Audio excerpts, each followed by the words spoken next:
mengatakan sesuatu dan memohongi diri kita sendiri sampai terbawa-bawa di besar berumah tangga, bahkan di kehidupan masyarakat kita akan mulai berbohong.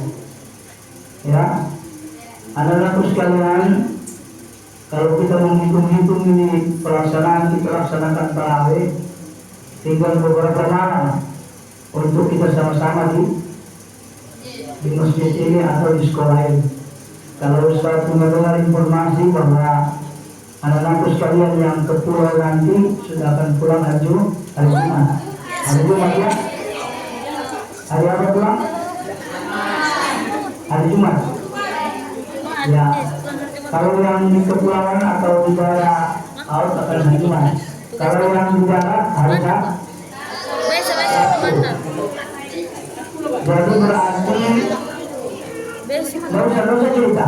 Ustaz cuma tanya di situ dia. Tidak usah dikomentari. Ustaz minta coba tenang sedikit. Belajar sekali saja ditegur. Jadi berarti kalau kita ikuti penyampaian nanti instruksi, berarti kita 3 malam untuk sama-sama dengan saudara-saudara kita, adik-adik kita yang ke pulau. Kemudian mungkin sampai dengan malam Sabtu. Artinya kita taruh untuk di sini. Kemudian setelah kembali ke rumah masing-masing, tetap melaksanakan tarawih. Hitungan 21 malam ini berarti kalau puasa kita hari raya jatuh pada tanggal 20, berarti kalau Idul Fitri 20 berarti puasa kita 29. Ya, dan kita menunggu instruksi pemerintah. Malam hari ini sengaja Ustaz ingin sampaikan ada beberapa hal. Ini ada itu bisa tenang sedikit. Ustaz lihat ini habis bicara pokok tiada pernah tenang. Ada pernah lihat itu makhluk ulengai? Tahu ulengai? Begitulah modelnya. Tidak ada pernah tenang. Belajar disiplin ya. Kalau di dalam kelas, bedakan di dalam masjid. Ini rumah Allah. Apa yang kita lakukan di sini, dosa yang kita lakukan sini yang seperti saya sampaikan, ada yang belum balik, yang belum masuk dewasa itu, yang terima dosanya kedua orang tuanya, kasihan. Bapakmu dengan ibumu sementara di sana siang hari malam berdoa, ya Allah, mudah-mudahan anakku yang sekolah di sekolah SD itu dia jadi bagus. Lalu kamu datang bermain di sini buat dosa, ganggu orang yang adik-adik, anak-anak sekalian yang belum masuk balik, yang dia lakukan kebaikan, maka dua orang tuanya yang terima pahalanya. Sebaliknya, kalau anak-anakku sekalian berbuat dosa, maka orang tuanya lah yang terima ganjarannya dosa itu. Kamu tidak kasihan. Orang tuamu sudah tua, orang tuamu di rumah. Bahkan sifat ini kalau kamu pelihara terus, ini akan membawa sampai ke rumah. Padahal kita sudah terbiasa diajak oleh orang tua kita. Ini Ustaz ingin pesankan, kalau nanti kembali ke rumah, ada kebiasaan yang perlu kita harus jadikan sebagai orang Islam itu, yaitu mencium tangan kedua orang tua. Tidak ada sifat mencium tangan orang tua itu jangan begini. Ada yang kurang bagus itu. Dia cium tangan orang tuanya, bukan ini dengan hidung, tapi sampai ini. Dia cium tangan begini, tapi begini. Ya. Mencium tangan orang tua itu ini, ya. Jadi jangan, kalau kita ingin mau cium tangan orang dewasa, jangan mencium tangan itu dengan ini. Kamu lihat itu biasa, begitu cium tangan, begini dia bilang. Tidak tahu belajar di mana itu. Orang barat punya untuk ya. Jadi anak sekalian itu, ayat Al-Quran menjelaskan kepada kita ada satu sifat yang selalu Ustaz bawakan dalam ayat kalau sholat. Faqadara rabbuka alla ta'budu illa iyyahu wa bil walidayni ihsana. Imma yablughanna indaka al-kibara ahaduhuma aw kilahuma lahum wa la tanharhuma wa qul lahuma qawlan karima. Ada ayat itu kalimat ofen. Kalimat ofen ini dalam kategori membentak. Biasanya kalau ada orang tua suruh kita ya, umpamanya si Fulan siapa kita ambil contoh. Ada nama Andi di sini? Ya ada, bagus. Jangan pakai nama. Umpamanya nama Andi dipanggil orang tuanya. Sementara dulu atau sementara baca buku, begitu apa mama suruh atau bapak, Andi tolong ambilkan dulu bapak umpamanya sementara mau kerja, ambil pacul. Dia jawab, tunggu dulu. Oven itu ada dua pengertian. Pertama, oven itu membentak kata atau sentakan kaki. Ini biasa juga yang perempuan ini. Kalau bisa juga bakal kepalanya rambutnya jago. Kalau begini kalau mamanya suruh, dia bakal kaki. Itu dalam kategori oven, membentak.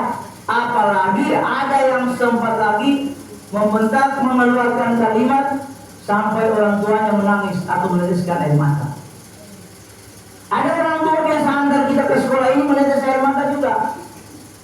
Ustaz, saya punya mama waktu antar saya ke SR ini ke sekolah, dia menangis. Bagaimana itu Ustaz hukumnya?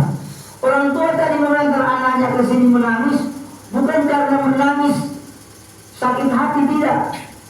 Dia masih sedih untuk tinggalkan kamu. Yang tadinya mungkin di rumah, ya. Walaupun bagaimana ibu itu kalau ditinggalkan anaknya mau ke sekolah dia menangis.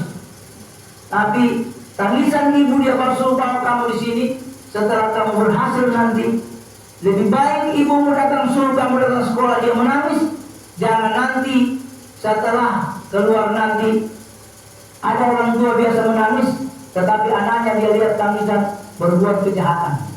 Itu tidak bagus. Tapi kalau dia menangis hari ini, tapi dia akan tertawa kalau anaknya sudah selesai pendidikannya, hafalannya bagus, ada hafalannya, baik akhlaknya, lalu dia tertawa bahagia setelah anaknya selesai pendidikan. Jadi itu saya ingatkan kepada anak sekalian. Jadi mulai dari sini itu satu sifat paling bagus. Begitu pulang sampai di sana, masuk di rumah ketemu orang, assalamualaikum, cium tangan kedua orang tua, ya cari mana bapak. Ada satu kisah cerita yang Ustaz ingin sampaikan kepada anak sekalian sebagai pesan. Ada di suatu desa, ada tinggal beberapa satu keluarga. Dalam keluarga itu ada bapak dan ibunya serta sudah mulai dewasa lah, pulang sudah sekolah pendidikan. Setelah kembali pada satu saat, karena anaknya ini sudah berhasil, duduk-duduk dalam rumah, sudah menghadapi masuk maghrib sore hari. Tiba-tiba satu saat orang tuanya, bapaknya bertanya begini kepada anaknya. Ini disimak baik-baik ya. Bapaknya tanya kepada anaknya, sementara dulu di muka teras. Bapaknya tanya kepada anaknya yang tadi sudah selesai pendidikan, sudah mencapai titel sarjana dan sudah kerja. Dia tanya kepada anaknya, wahai anakku, ada apa yang binatang apa yang hinggap di atas bunga? Itu pertanyaan ayahnya. Binatang apa yang sementara hinggap di atas bunga? Lalu anaknya menjawab, kupu-kupu ayah. Itu pertama. Kemudian ayahnya tanya lagi. Setelah dia jawab kupu-kupu, ditanya lagi ayahnya, anakku, binatang apa tadi yang tinggal di atas bunga? Dia jawab yang kedua, kupu-kupu ayah. Kemudian ayahnya lagi tanya yang ketiga kali, binatang apa yang sementara hinggap di bunga tadi? Mulai dia kasih besar, kupu-kupu, kupu-kupu. Mulai agak besar suaranya. Setelah dia bertanya 3-4 kali, lalu dia sampaikan lagi, kupu-kupu ayah yang sudah tua, kupu-kupu, kupu-kupu, kupu-kupu. Lalu dengan bahasa begitu, lalu ayahnya keluar. Sementara bicara dia masuk ke dalam rumahnya, lalu ayahnya mengambil sebuah buku. Dia ambil sebuah buku. Di dalam buku itu tertulis memori, diceritakan pada saat itu tertulis anak tadi mulai berumur 5 tahun. Di saat dia rupanya berumur 5 tahun, ayahnya menulis saat dia berumur 5 tahun. Pertanyaan itu pernah ditanyakan dia kepada ayahnya. Wahai ayah, binatang apa yang berada di atas hingga rumah itu? Ayahnya tadi menjawab, anak seorang yang berumur 5 tahun bertanya, binatang apa? Ayahnya mengatakan, kupu-kupu anakku. Pada umur sekian tahun dia tulis pertanyaan yang sama yang pernah diungkapkan. Pertanyaan itu dijawab oleh ayahnya dengan penuh keharusan. Dia bertanya kepada disuruh baca kepada anaknya. Saat itu anaknya melihat buku itu. Ayahnya tidak marah, cuma dia baca. Ternyata dia teringat. Lalu dia berikan kepada ayahnya. Ayahnya berkata, wahai anakku, pertanyaan yang ayah sampaikan itu pernah engkau ucapkan pada 18 tahun yang lalu. Kamu pernah lihat orang tua kita ya? Kalau ada anak kamu masih kecil dulu, kalau bertanya, mama apa itu? Baru belajar bicara, pasti ibu mengatakan dengan penuh keharusan. Dia tidak pernah dengan kalimat yang begitu tinggi.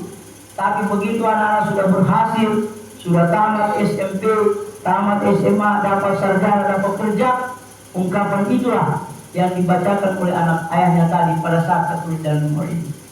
Mudah-mudahan cerita ini tidak akan terjadi kepada anakku sekalian nanti apabila sudah berhasil.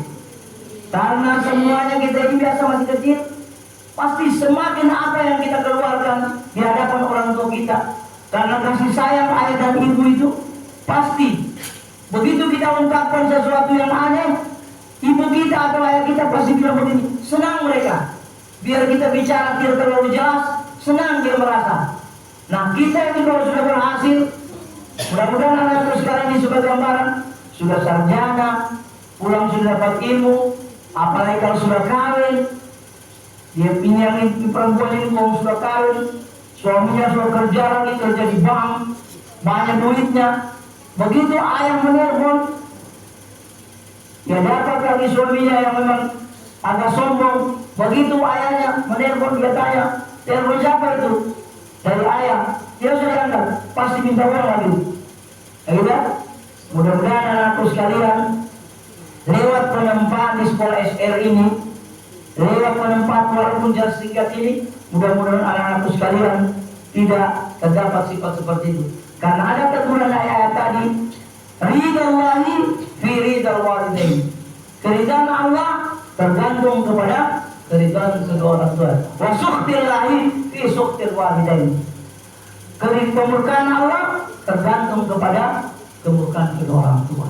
Jadi kalau kita selalu bantah orang tua, kasar dengan orang tua, maka kita tidak akan mencium bau surga. Kita akan jauh, kita akan kehidupan kita akan melayang-layang. Makanya ada orang berhasil, kalau ada bisa kamu sampaikan keberhasilan anak-anak itu atas doa kedua orang tua.